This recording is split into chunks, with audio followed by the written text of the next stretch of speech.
Mr. Murdoch, whose family controls the Fox media empire, was slated to be one of Dominion's first witnesses this week. Star anchors included Sean Hannity, Mr. Carlson, and Miss Bartiromo were likely to be called at other points, and that would have been insane.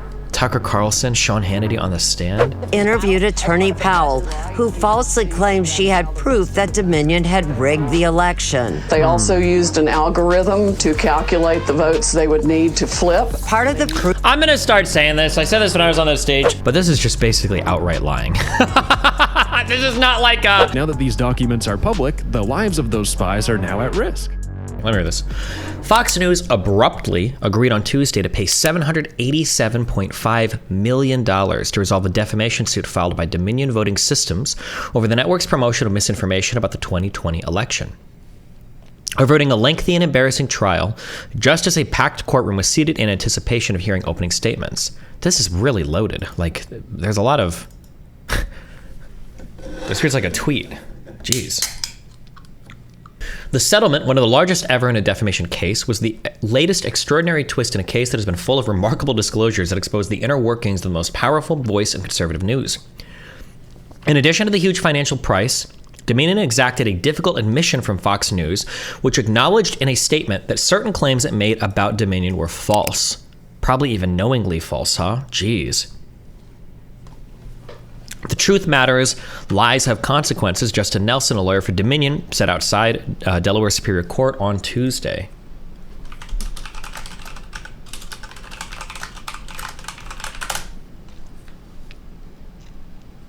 News of the 11th hour agreement stunned the full courtroom in Wilmington, where the case was being heard. Gasps filled the air when Judge Eric M. Davis told the jury shortly before 4 p.m. that the two parties had resolved the matter.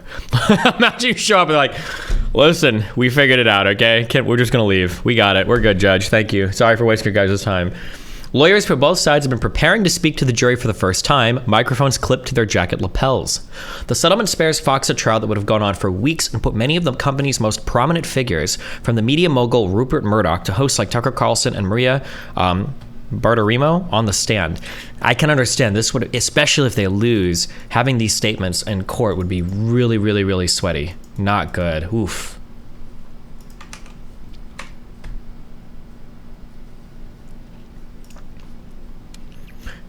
The case held the potential to make public a stream of damaging information about how the network told its audience a story of fraud and interference in the 2020 presidential election that many of its own executives and on-screen personalities did not believe. And the network was not forced to apologize, a concession that Dominion lawyers had sought, lawyers involved in the case said. Dominion sued 2 years ago after Fox aired false stories claiming that Dominion's voting machines were susceptible to hacking and had flipped votes from President Donald J. Trump to Joseph R. Biden. These are the machines that Hugo Chavez himself came back from the grave to haunt, by the way. On Tuesday, the company expressed a sense of exoneration about the large financial cost that Fox will have to pay. While Dominion's suit was asking for damages of $1.6 billion, almost double the settlement figure, the company will avoid many years of appeals that could have trimmed or eliminated any payout from a trial. Over 2 years ago, a torrent of lies swept Dominion and election officials across America into an alternative universe of conspiracy theories causing grievous harm to Dominion and the country, Mr. Nelson said. Today's settlement of $800 million represents vindication and accountability. The case and the expected trial were significant because they raised the prospect for an elusive judgment in the post-Trump era. Very few allies of the former presidents have been held legally accountable for their roles in spreading the falsehoods and undermining confidence in the country's democratic process, and cast Mr. Biden's victory is illegitimate. Polls show that large numbers of Republicans still believe the 2020 election was tainted. Jeez. This was unquestionably the strongest defamation case we've ever seen against a major media company, Ms. Anderson-Jones said. The case was even more unusual, she added, because media companies typically seek to settle well before so much damaging information about their internal workings is released. A deal came together at the last possible minute.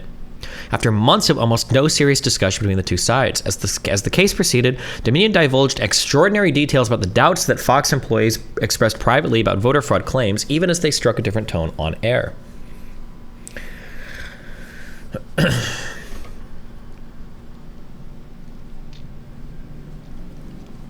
Jeez. Those communications have shown how employees at Fox expressed serious doubts about and at times were scornful of Mr. Trump and his allies as they spread lies about voter fraud, questioning the legitimacy of Mr. Biden's election. Some at Fox mocked Mr. Trump and his lawyers as crazy and under the influence of drugs like LSD and magic mushrooms. Mr. Murdoch, whose family controls the Fox media empire, was slated to be one of Dominion's first witnesses this week. Star anchors included Sean Hannity, Mr. Carlson, and Miss Bartiromo were likely to be called at other points. God, that would have been insane. Tucker Carlson, Sean Hannity on the stand? My God. Isn't there another big lawsuit still ongoing for defamation against Fox News? Is there? It's a lawsuit seeking damages of $1.6 billion. A lot of money. 3 days ago. But you could argue the cost pales in comparison to the real issues at hand in the case of Dominion voting versus Fox News. Aaron Moriarty outlines how we got here and what's at stake. We're grateful that you trust us, and we will try to be worthy of your trust. Tucker Carlson, Sean Hannity, Maria Bartiromo, and Lou Dobbs. Details of the election rigging are beginning to emerge from all around the country. Some of the best-known current and former faces of Fox News may soon trade their anchor chairs for the witness stand in a Delaware courtroom. They appear on the witness list along with top Fox executives, including Chairman and CEO Rupert Murdoch, in a defamation lawsuit that could have a devastating impact on the company. This is the strongest case you've ever seen? Strongest case in terms of the evidence. Lee Levine is a retired First Amendment lawyer who has litigated on behalf of major media companies, including CBS and Fox. I have never seen a case involving a public figure where the evidence of actual malice that they will have to put before a jury is stronger. Until it filed this lawsuit, few Americans knew much about the plaintiff, Dominion Voting Systems. During the 2020 election, Dominion provided machines and ballot scanners to 28 states. On election night, Fox News took many of its viewers by surprise with this. Microsoft drops Twitter from its advertising platform as they refuse to pay Twitter's API fees. They trained illegally using Twitter data. Lawsuit time. What is this subscriber thing? Is that the new, like, Twitter Blue? Or does it say subscriber? Why don't I have a mark or anything? I bought that shit.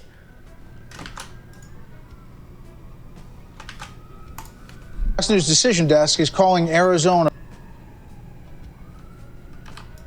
for Joe Biden. That is a big get. Chris Steyerwalt, Fox News political editor at the time, helped make that call. I was surprised at how damn scared everybody was and how much just this intense fear. I knew that we were... Fear of viewers? Fear of viewers, fear about ratings, fear about Trump. What happened after that call was an exodus of angry Fox viewers, including President Donald Trump himself.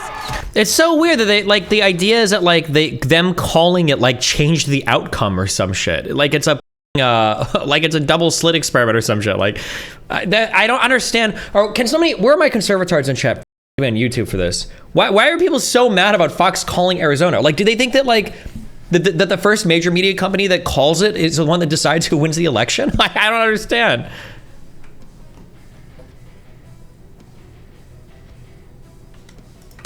To win them back. President Trump won by not just hundreds of thousands of votes, but by millions of votes. Dominion alleges Fox intentionally allowed attorney Sidney Powell, Rudy Giuliani, that this was a stolen election, and others supporting Trump to make false statements about Dominion. The Dominion software system has been tagged as one allegedly capable of flipping votes. The Supreme Court has said what is not protected by the First Amendment is the knowing falsehood, the calculated lie. Dominion has already begun making its case in public, releasing texts and other communications obtained through litigation, like this one sent by Fox chief political correspondent Bret Baier on November 5th. There is no evidence of fraud, none. Yet 3 days later, potentially a stolen election. His colleague, Maria Bartiromo, interviewed attorney Powell, who falsely claimed she had proof that Dominion had rigged the election. They also used an algorithm to calculate the votes they would need to flip. Part of the proof. I'm gonna start saying this. I said this when I was on the stage. You need to be, I think you need some tech literacy. When you say an algorithm, I want you to explain what you mean by an algorithm, okay? Because I feel like algorithm has become this catch-all for like spooky ghost machines that do things that I don't want them to do. I don't know what people think of when they say an algorithm. Like, what is an algorithm, right? Proof provided by Powell, according to court documents. Like, if you wanted to change, well, I guess I was gonna say, like, if you wanted to rig an election, you could theoretically just say, like, I'm flipping like 10% of the votes or something, I guess. But I guess you could argue that to flip 10% of the votes is technically a kind of algorithm, I guess. But I just noticed that, like, I feel like people say algorithm when they're trying to, like, doom and gloom you, and it's like, the algorithm. Oh, shit! Behind me! The algorithm! Like, an email from a woman who said she gained information from speaking to the wind. Bartiromo herself later described the email as nonsense, and still... Wow, this is explosive, and we certainly will continue to follow it. Over the next days and weeks, Powell and President Trump's personal attorney, Rudy Giuliani, continued to appear on Fox programs. Sean, it was a national conspiracy. Fox also received communications almost daily from God, fuck. Zoomers will never know. You will never know, you young guys, how much of... I don't know of anybody in my lifetime, except for maybe Jared Fogle, the Subway guy. Hello, everyone. I want to die in real life. Thank you. I don't know anybody that fell from grace as hard as Giuliani. Giuliani was a goddamn American. First of all, everybody in New York City loved Giuliani. Prior to 9/11. Dude, shut up. You don't even know how files are deleted from a storage device or how muscles work. Post 9/11, America loved Giuliani. Like, it's unbelievable how far he fell. Holy shit. Unbelievable. Actually unbelievable. Dominion refuting the false claims. That's not true. People hated Giuliani pre 9/11 but loved him post. Okay, maybe that is true. Every single person that I've ever heard over the age of 40, my aunt and all of her friends, her British friend and all of his friends, said that people in New York generally gave Giuliani like all the credit for like cleaning up like the crime in New York. That like New York was a fucked place in the 90s, the crime was unfucking believable, and that Giuliani cleaned up a ton of that shit. And every single New Yorker I've ever heard of had given Giuliani a fuck ton of credit for that. Maybe there are some people that didn't like him, and I haven't heard those people, but because they're conservatards, okay, maybe. But maybe my family, those people, the British dude was not conservative, but I don't know, maybe. But I don't know. I feel like everybody said they love Giuliani, but maybe not. Well, hold on. Actually, correction. Some guy said, I've heard this take about Giuliani from other people, so you are correct. Fuck you then. Boom.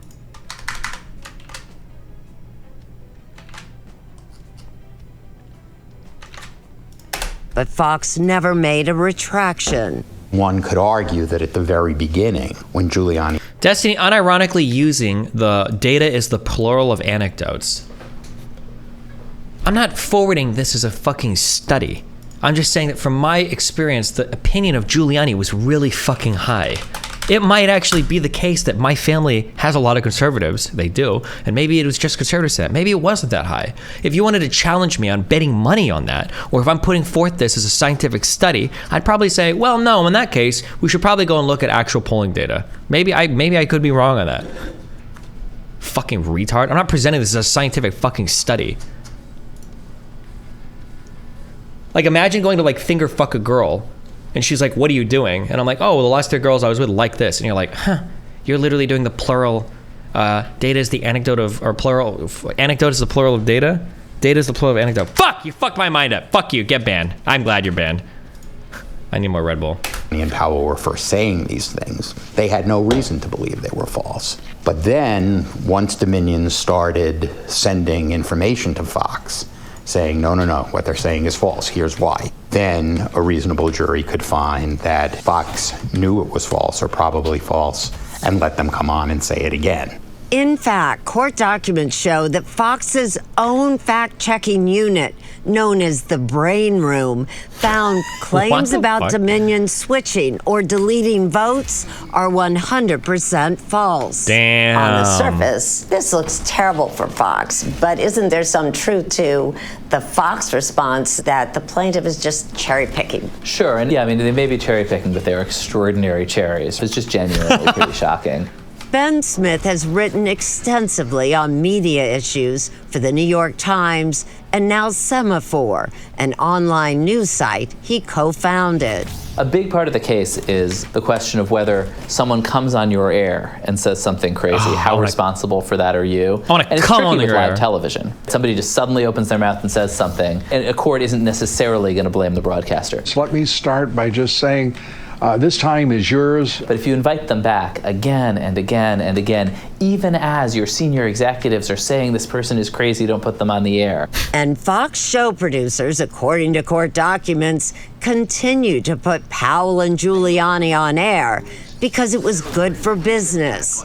Any day with Rudy and Sidney is guaranteed gold, wrote one producer for Lou Dobbs' show. What about Fox's? Okay, I tried to do this because I like to have an air of neutrality, or I don't want to seem like too politically partisan. One thing I would generally say is that I've said this a lot.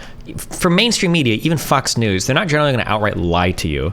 Usually they're just going to like twist or bend kind of like a narrative, or they might selectively tell facts. But this is just basically outright lying.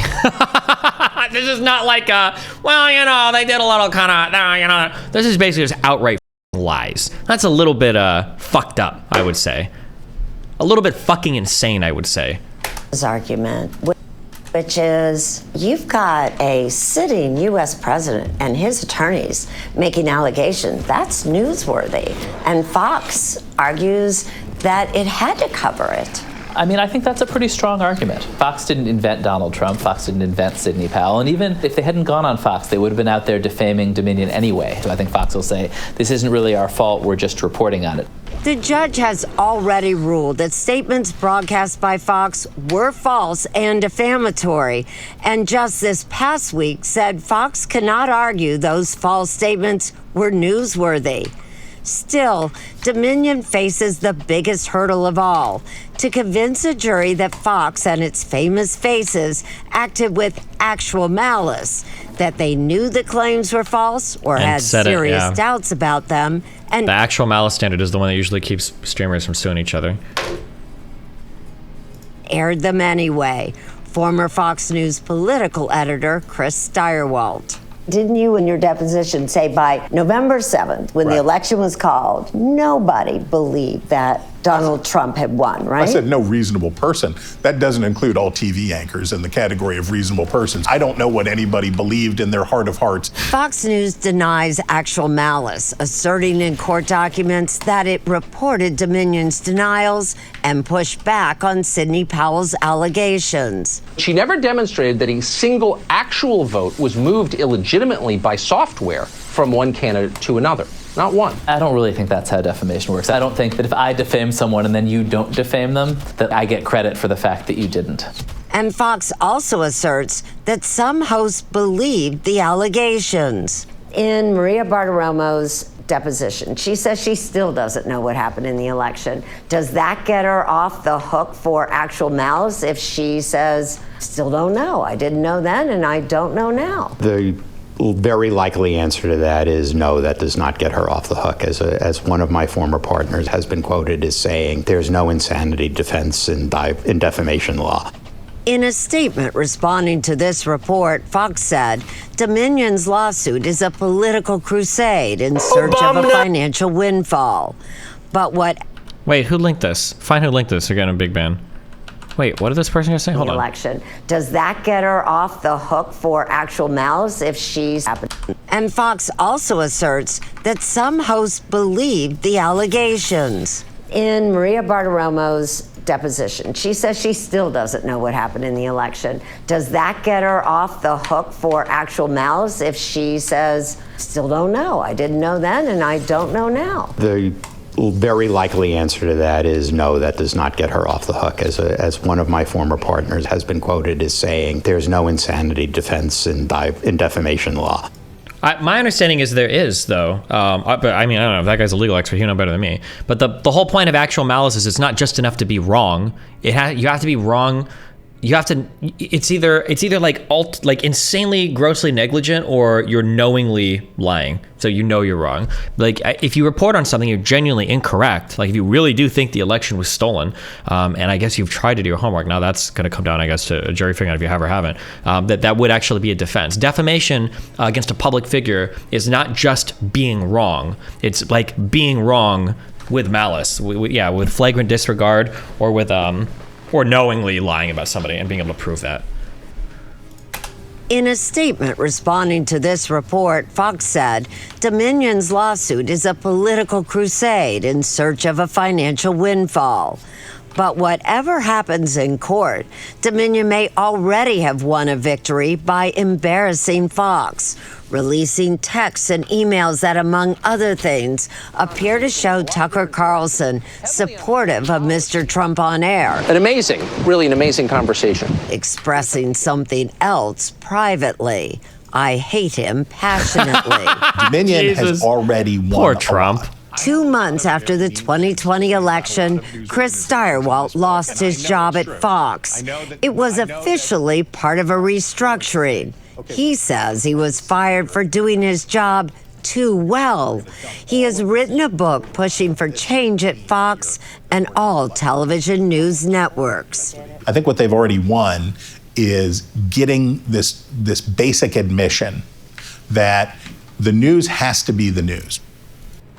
When I say poor job, I just mean like everybody around this guy hates him, but he probably hates everybody else too. Like these guys just live sad lives. One of the biggest intelligence breaches by releasing several documents a week, totaling up to over 300 pieces of classified information. And what was the reasoning behind this? To be cool. It started off with the Biden administration noting that Twitter had a little bit of confidential documents on it. And of course, to figure out where this information leak came from, they decided to track down the source. They originated from the one and true of the holiest places on Discord, the Thug Shaker Central server, which is painted by the news as a Discord group with a focus on guns, racist memes, and of course, gaming. And as early as January 2023, 300 plus documents were posted on this Discord server. Did you see the news that the same Donbas girl account was exposed as fake? She said she's a pro-Russian Ukrainian, but was actually a fish shop owner in the US. Is that true? The leaks that I was aware of were just the basic 4chan maps. It was locations of troops and the number of casualties, but these leaks expand even further. It turns out that these leaks revealed that the US has been spying on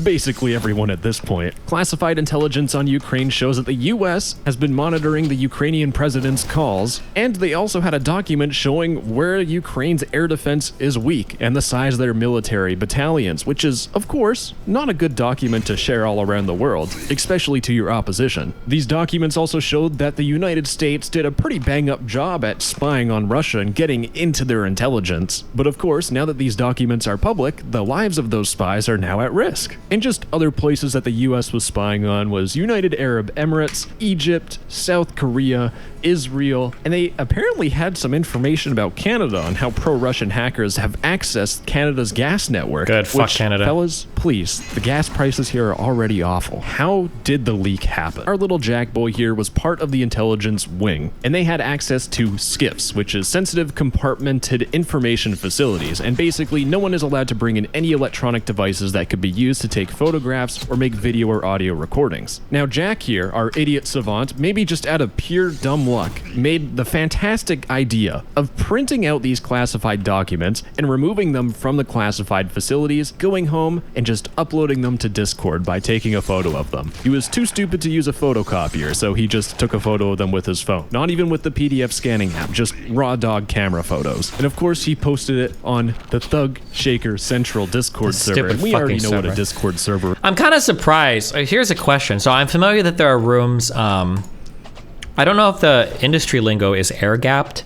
but it'll be like, sometimes it'll be rooms that literally have no external internet connection whatsoever. You're not allowed to bring in like any sort of device. Like they'll make you drop cell phones and shut off.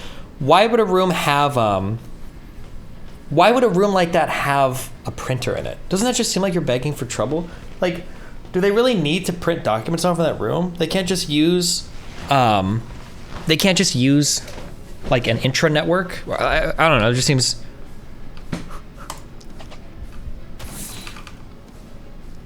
Yes, it's super useful. Oh, okay.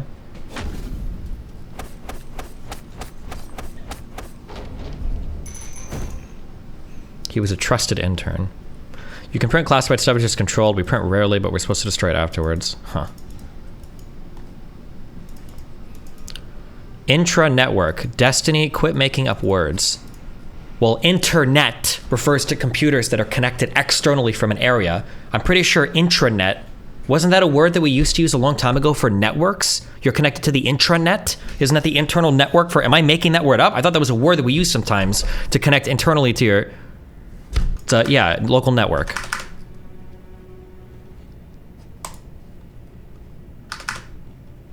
Why do you let these retards stun like you so easily? So that I can milk you for content. Train is paying me 10 cents for every single time a one guy emote is posted in chat. I've already made $27 million. In this DMCA case, Discord is commanded to produce the following information: names, addresses, telephone numbers, email addresses, and IP addresses or other information within your possession to identify the Discord user, and this is where they'd put in Jack's Discord user, Jack the Dripper, managing the Discord channel, Thug Shaker Central. Now, they probably wouldn't use this exact piece of documentation, but Discord will willingly hand over your information associated with your Discord account. But Jack made it extremely easy, because what he did is he subscribed to Discord's premium tier, Nitro.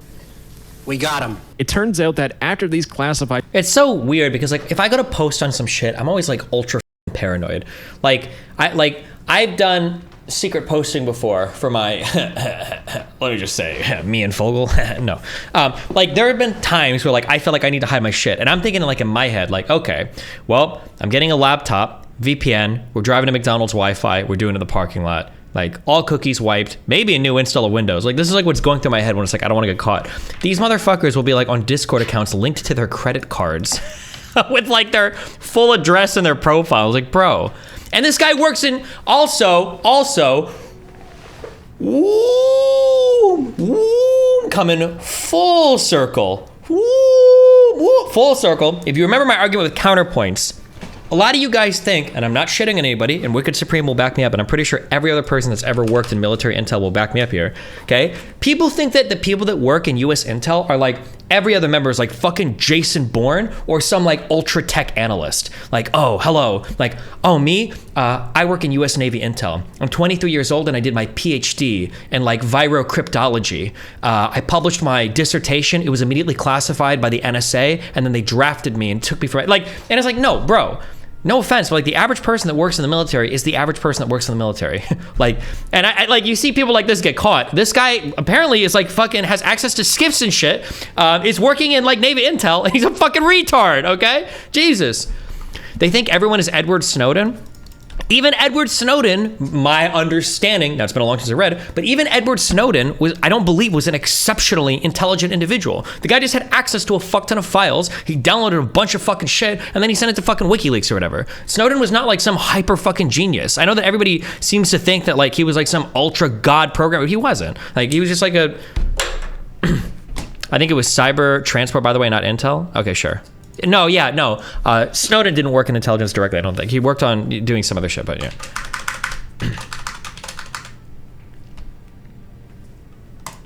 Documents hit the internet, 4chan, Telegram, and Twitter on April 5th. Jack, the next day at work, decided to use his government computer to search classified intelligence reporting for the word leak.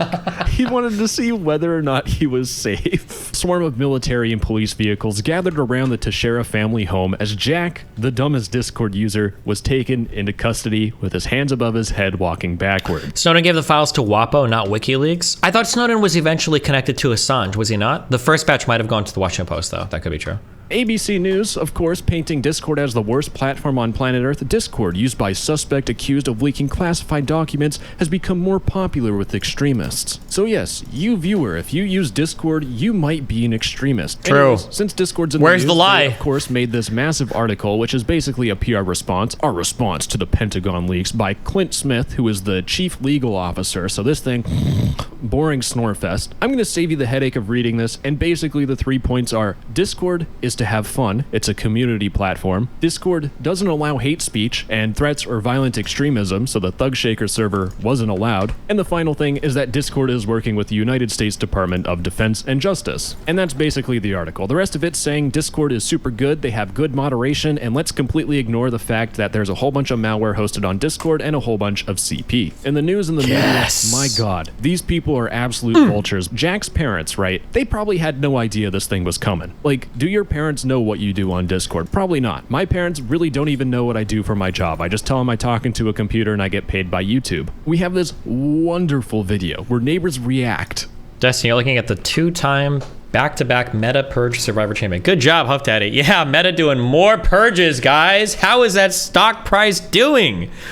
$215. God. Who? And let's see what these neighbors have to say. I don't think you ever really see this coming. Oh my god. What is the point of this? But this same video gets even better because once again, we're scooping the bottom of the barrel. What other important information does everyone need to know about this incident? A lot of the neighbors I spoke with today say Jack Texera and his family are quiet, that many people here don't know them. One woman did tell me that Texera's mother does sell flowers from a farm stand in front of the family home in the spring and summer months. This is like just the 24-hour news cycle. Like, people just have to be reporting on every single fucking thing constantly. Everything needs to be reported. There's just like, you just have to be talking constantly about shit. Click Bristlink, it is wild. Is it the Russian soldier getting shot and killed in the thing? I'm not gonna watch like death on here. Okay. Thank God that we all now know that this family sells flowers in the spring and summer months in front of their home. What would I ever have done without this knowledge? This is quite ridiculous, but it gets even worse. In fact, the New York Post, which, by God, this is such an awful article. Pentagon leaks suspect Jack Teixeira chose revealing senior quote for high school yearbook. Oh my God. Is this whole thing premeditated? Is his yearbook quote going to be, I am going to leak classified military documents? No, it's actions speak louder than words. And it's not just New York Post doing this, it's Vice too. Leaked classified documents also include role-playing game character stats. Yes, there is a news article on this photo of character stats in like a D&D analog game. This is more pointless than Roblox and Twitter drama combined. And it gets even more absurd, right? Because of course, this is going to be a politics thing, and American politics as a Canadian are always hilarious. Jack Teixeira is white, male, Christian, and anti-war. That makes him an enemy to the Biden regime. Of course, people are using this event as if it's a big chess piece move in this massive big game. And the media, of course, is going to gobble this up, and they're going to slow drip all these leaks so that they can make as much money as possible from this one fella, Jack.